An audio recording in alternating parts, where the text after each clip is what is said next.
Hello दोस्तों, आज मैं आपको पढ़ाने वाला हूँ क्लास 8 के चैप्टर 12 फ्रिक्शन के बारे में।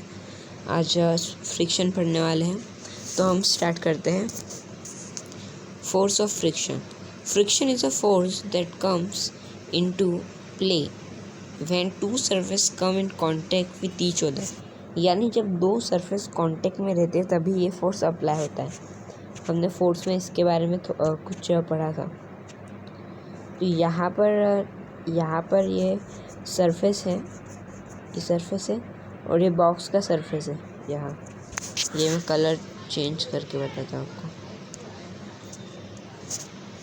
ये है बॉक्स का सरफेस, तो ये कांटेक्ट में है तभी ये फ्रिक्शन का फोर्स अप्लाई हो रहा है।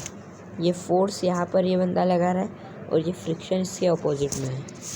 द फ्रिक्शनल फोर्स और the force of friction act in the opposite direction of the motion of the object. यह हर बार जो फ्रिक्शन होता है वो अपोजिट डायरेक्शन में, यानी ये जो है ये यहाँ फोर्स लगाएगा इस साइड में, तो फ्रिक्शन इस साइड में लगेगा। The force of friction oppose relative motion between the surface of two moving object. जो रिलेटिव मोशन होता है उसके बीच में अपोज करता है, यानी अपोजिट डायरेक्शन में अप्लाई होता है। अब रिलेटिव मोशन क्या होता है? When one object move relative to another it is called a relative motion. यानी एक ऑब्जेक्ट इस साइड में और एक ऑब्जेक्ट इस साइड में मूव हो रही है, तो उसी को हम रिलेटिव मोशन बोलते हैं। जैसे ये यहाँ पर बताया जा रहा है, ये नीली कार इस साइड मूव हो रही है और ये लाल कार इस साइड मूव हो रही है, ये इस साइड ये साइड, तो इसी को बोलते हैं रिलेटिव मोशन। ठीक है, आगे बढ़ते हैं। Factor that can affect friction. जो फ्रिक्शन को अफेक्ट करते हैं वो फैक्टर क्या है? सबसे पहले the irregularities of a surface.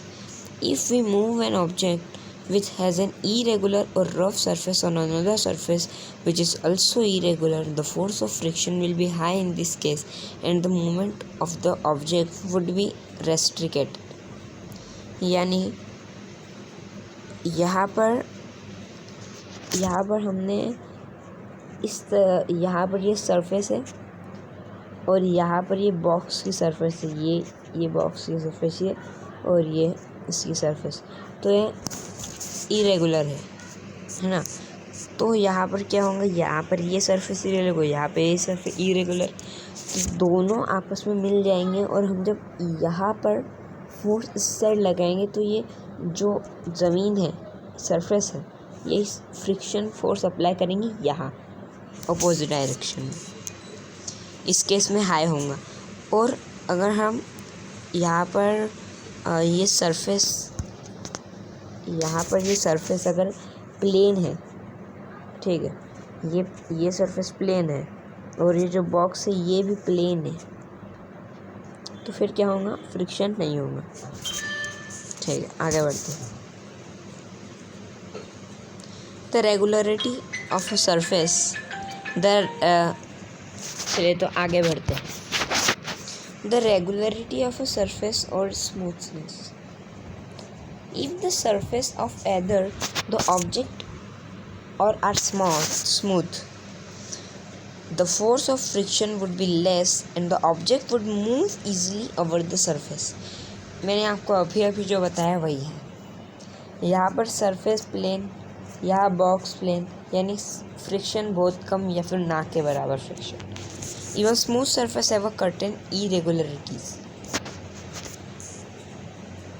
कुछ तो इरेगुलरिटी हर सरफेस में होती है, इसलिए कुछ फोर्स फ्रिक्शन का लगेगा। If two surface are pressed hard, अगर हम यहाँ पर the force of friction increase between two surface if they are pressed hard और hence this movement of the object becomes restricted. However if there is no pressure that object can easily move. ठीक है, यहाँ पर देखिए, ये जो goalkeeper है, मान लीजिए गोलकीपर है, चलिए ये फील्डर है एक, ये बॉल को पकड़ रहा है, यहाँ पर बॉल है, इसे पकड़ रहा है, ठीक है, ये यहाँ पर बहुत हार्डली बाउंड्री के पास गेंद है, हार्डली वहाँ पर घसीटा हो, ठीक, इसने इस साइड फोर्स लगाया फील्डर ने और ये फ्रिक्शन जो ज़मीन का था ये इस साइड में फोर्स लगाएंगे। तो अगर जितना हम हार्डली प्रेस करेंगे उतना फोर्स और फ्रिक्शन ज़्यादा होगा। जैसे यहाँ पर हमने ये सरफेस ले ली, यहाँ पर ले लिया ये एक बॉक्स, यहाँ पर हमने ऊपर से यहाँ पर एक बॉक्स ले लिया हमने, यहाँ पर ये सरफेस रेगुलर है, आप मान लीजिए इस तरह से। तो यहाँ से हम बहुत ज़्यादा फोर्स लगेंगे। फोर्स की ऐसा यूनिट होती है न्यूटन। तो यहाँ पर हम जैसे मान लीजिए हमने 450 न्यूटन का, ऐसा लगाते नहीं है, 450 न्यूटन का फोर्स लगाया, ठीक है। तो ये जो फ्रिक्शन होगा और इसको साथ में इधर से भी कोई फोर्स लगा रहा है तो फ्रिक्शन इंक्रीज होगा। यानी इसमें अगर इस बंदे को ये बॉक्स को ढकलना है, ऊपर से फोर्स लग रहा है, तो इसे ज़्यादा फोर्स की आवश्यकता होगी। 450 न्यूटन इधर लगा है ना, तो इससे 500 की आवश्यकता होगी। तो धीरे धीरे आगे जाएगा, ठीक है। टाइप ऑफ फ्रिक्शन, पहला टाइप होता है static friction. The frictional force that comes into play until an object start moving is called static friction. An object has to overcome the static friction force of under to start its movement. सामने force बिल्कुल सीधा plane ज़मीन है, उस पर डब्बा रखा है, इसके ढकल रहे हैं, ये हो गया स्टैटिक फोर्स। स्लाइडिंग फ्रिक्शन, एक पहाड़ है उसके ऊपर से स्लाइड कर रहे हैं, तो वो हो गया स्लाइडिंग फ्रिक्शन, ठीक है। रोलिंग फ्रिक्शन, अगला है rolling friction. When an object is rolling on a surface, the force of friction which act upon it is called rolling friction. एक यहाँ पर ये जो है ये यहाँ पर ये एक गोल चीज़ है जी हाँ, ये मेरी ड्राइंग इतनी अच्छी नहीं आ रही है, चलिए ये मान लीजिए आप, ठीक है। यहाँ पर ये फ्रिक्शन रेजिस्ट स्लाइडिंग फ्रिक्शन में क्या होगा, यहाँ पर ये सरफेस आ गया और यहाँ पर आ गया ये एक रोलर, ठीक है। तो इसका जो है, इसकी जो सरफेस है वो भी इरेगुलर है, तो यहाँ पर जो है रोलिंग होगा, तो रोलिंग में तो लगातार आगे ही बढ़ता जाएगा, है ना, तो वो रोलिंग फ्रिक्शन सबसे कम होगा। Wheel roll forward, friction resist riding, push on wheel, यानी जब कोई सरफेस पे रोलिंग कर रहा होता है तो उसमें रोलिंग फ्रिक्शन लगता है। यहाँ पर देखिए, आप देख पा रहे होंगे, रोलिंग फ्रिक्शन से ज़्यादा बड़ा स्लाइडिंग फ्रिक्शन, से ज़्यादा बड़ा स्टैटिक फ्रिक्शन। चौथा है fluid friction. When an object move in a fluid, the fluid exert a fluid friction upon the object. It is called air friction when the medium of travel is air, and viscous friction when the medium of travel is water.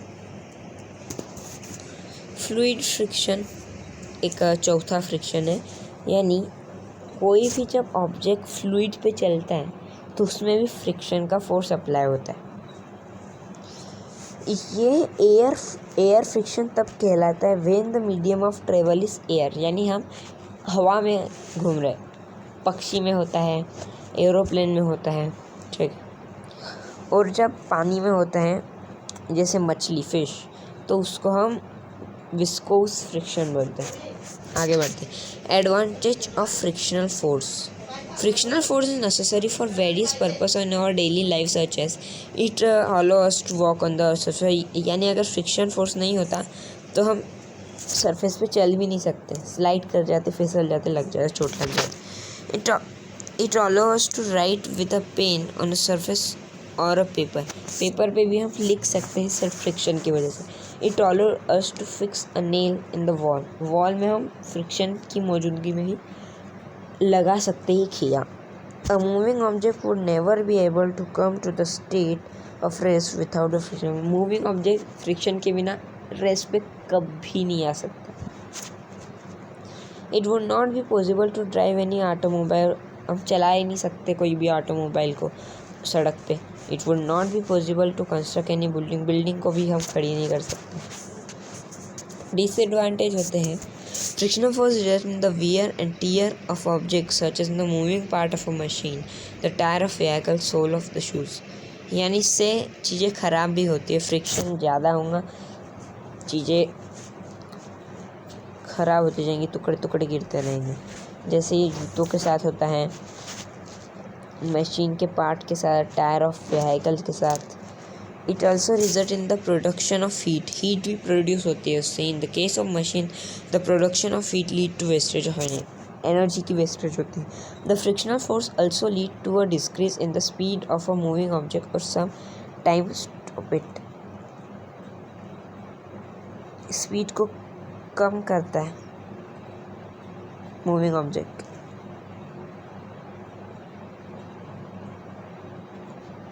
आगे जो slide आने वाली है वो Australia में भी हुआ है। वो किस यहाँ पर ये it can lead to noise pollution in certain cases. For instant aircraft produce loud sound due to the resistance of the air and some time